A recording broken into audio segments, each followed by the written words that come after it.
Bonjour, je suis Toigno Chamda Sabine Aimé. Je suis l'épouse de M. Dingui. Je suis doctorante à l'Université Yaoundé 1, faculté des sciences, département de microbiologie. Et plus précisément, je suis rattachée à la section microbiologie médicale parce que nous travaillons sur les humains.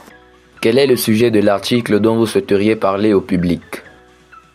Alors, je suis d'abord heureuse de profiter de ce panel pour divulguer une partie de nos travaux parce que le pathogène, puisqu'on parle de microbiologie, ça y est des microbes, le pathogène qui m'intéresse, bien sûr lequel je travaille beaucoup plus, c'est le virus de l'immunodéficience humaine, le VIH. Quel est le problème auquel s'intéresse votre article? Donc, le VIH, et en particulier le VIH pédiatrique, a attiré notre attention et nous avons travaillé dans un projet qui s'intéressait à la prise en charge des femmes enceintes séropositives.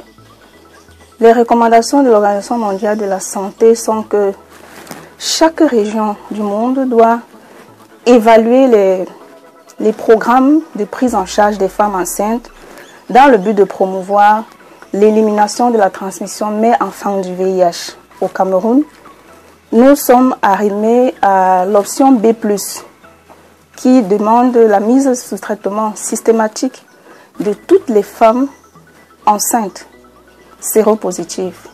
Donc il fallait qu'on dise quel est l'impact de ce programme. Pourriez-vous nous présenter quelques résultats de vos recherches dans cet article?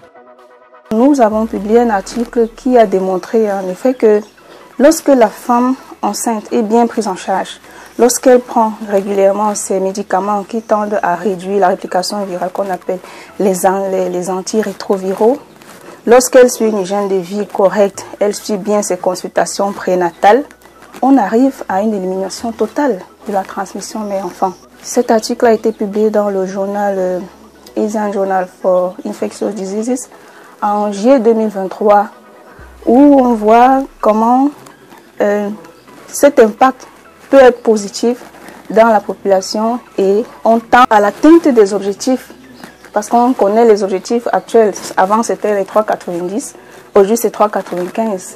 Mais avec la prise en charge des enfants, des femmes enceintes séropositives dans les programmes, on arrive à l'élimination totale de la transmission mère-enfant. Nous avons travaillé dans 3 villes du Cameroun.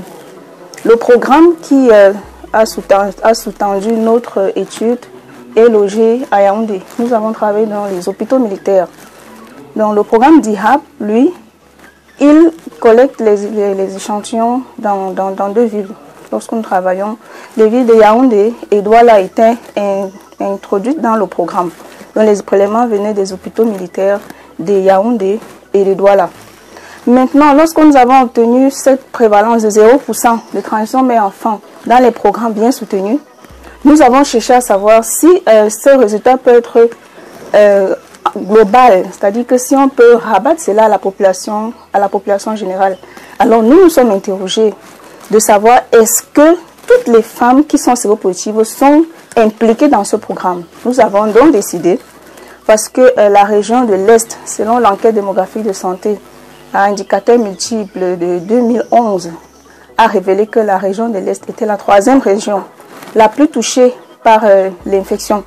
Avec des mouvements migratoires, les réfugiés qui sont arrivés dans la région, nous nous sommes intéressés à la région de l'Est parce qu'il fallait savoir en peu de temps, il fallait répondre rapidement à cette question-là. Donc nous sommes allés à l'hôpital régional de Bertois. Nous avons obtenu les autorisations de la délégation régionale de la santé, nous avons obtenu les autorisations de l'hôpital régional de Bertois et nous avons collecté une population témoin.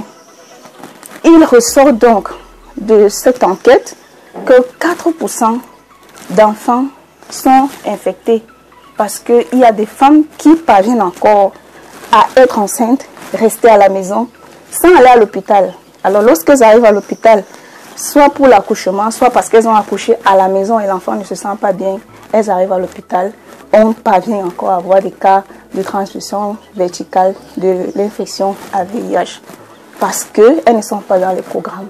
Ce qui a justement conforter notre hypothèse selon laquelle lorsque la mère, la femme enceinte, séropositive, suit bien ses consultations prénatales et est bien enrôlée dans le programme de prise en charge, l'élimination de la transmission mère-enfant est possible. Donc, comme recommandation, nous avons souhaité que le programme soit implémenté dans tout le pays, qu'il n'y ait plus de gaps comme celui que nous avons observé dans notre étude.